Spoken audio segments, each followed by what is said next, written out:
जब जिंदगी आपको जिंदा दफन करने की कोशिश करे तब डरना मत, क्योंकि वही मिट्टी आपको ताकत का जन्म स्थान बना सकती है। रात के 2 बजे थे। बारिश लगातार हो रही थी और सड़क किनारे एक लड़का भिगता हुआ बैठा था। उसका नाम था आरब।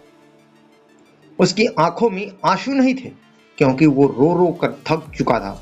उसके पास अब खोने के लिए कुछ भी नहीं बचा था। एक दिन पहले ही उसकी नौकरी चली गई थी, घर का किराया बाकी था, माँ अस्पताल में थी और दोस्तों ने फोन उठाना बंद कर दिया था। उसने आसमान की तरफ देखा और धीरे से कहा, भगवान, अगर मारना ही है तो अभी मार दो, क्योंकि अब जीने की कोई वजह नहीं बची। लेकिन उसी पल उसके अंदर एक आवाज आई, मुसीबत आ ही गई तो डरने से क्या होगा, जीने का तरीका ढूंढो, मरने से क्या होगा। आरब ने अपने आंसू पोंछे और पहली बार उसने अपनी हालात को ध्यान से देखा। वो समझ गया कि समस्या ये नहीं कि उसकी जिंदगी में अंधेरा है, समस्या ये है कि वो अंधेरे से भाग रहा है। उसने खुद से कहा, अगर मैं आज हार मान गया तो ये सिर्फ मेरी हार नहीं होगी, ये मेरी माँ की उम्मीद की हार होगी। और उसी पल उसने एक फैसला लिया, अब चाहे जो हो जाए वो भागेगा नहीं, लड़ेगा। अगली सुबह भूखे पेट, थका हुआ शरीर, लेकिन दिल में एक नई आग थी। आरब ने तय किया कि वो कोई भी काम छोटा नहीं समझेगा।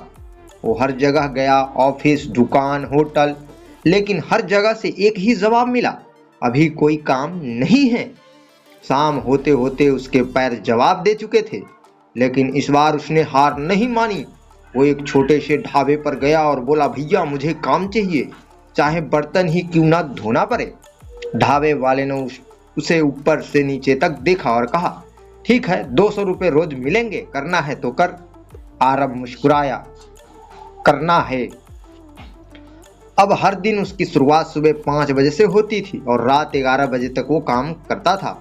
हाथ जलते थे, पीठ दर्द करती थी, लेकिन दिल खुश था, क्योंकि उसने हार नहीं मानी थी। धीरे धीरे उसने पैसे जमा करना शुरू किया और अपनी माँ का इलाज भी जारी रखा, लेकिन असली बदलाव अभी बाकी था।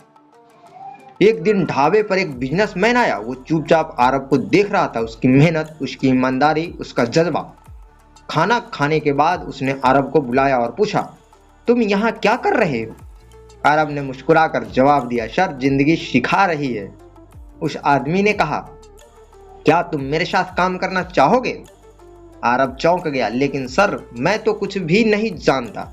उस आदमी ने हंसते हुए कहा, तुम सब जानते हो, बस खुद को पहचानना बाकी है। अब आरब एक ऑफिस में काम कर रहा था। शुरुआत में उसे छोटी मोटी जिम्मेदारियां दी गई, लेकिन उसने हर काम को पूरा ईमानदारी से किया। धीरे धीरे उसने नई चीजें सीखी, बिजनेस, मार्केटिंग, कम्युनिकेशन, और एक दिन वो उस कंपनी का मैनेजर बन गया।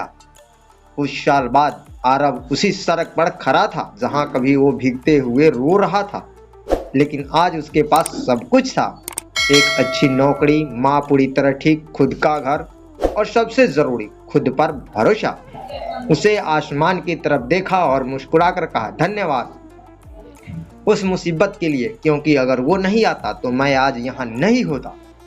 जिंदगी में मुसीबत आना तय है, लेकिन ये आप पर निर्भर करता है कि आप उनसे डरकर भागते हो या उनसे लड़कर खुद को बदलते हैं। याद रखो, मुसीबत आपको खत्म करने नहीं आती, वो आपको मजबूत बनाने आती है। अगर हालात खराब हैं तो समझ लो कहानी अभी बाकी है। अगर रास्ता मुश्किल है तो समझ लो मंजिल खास है। और अगर मुसीबत सामने खड़ी है तो मुस्कुरा कर कहो, मुसीबत आ ही गई तो डरने से क्या होगा, जीने का तरीका ढूंढो, मरने से क्या होगा। जब जिंदगी आपको नीचा गिराए तो याद रखना, गिरना आपकी गलती नहीं है, लेकिन उठना आपकी जिम्मेदारी है। और जिस दिन आपने ये सीख लिया, उस दिन कोई भी मुसीबत आपको रोक नहीं पाएगी। दोस्तों, यदि ये कहानी पसंद आई हो तो इस वीडियो को लाइक करें, हमारे चैनल को सब्सक्राइब कर लें और दोस्तों के साथ ज़्यादा से ज़्यादा शेयर करना ना भूलें। मिलते हैं किसी अन्य कहानी में। जय हिंद, जय भारत।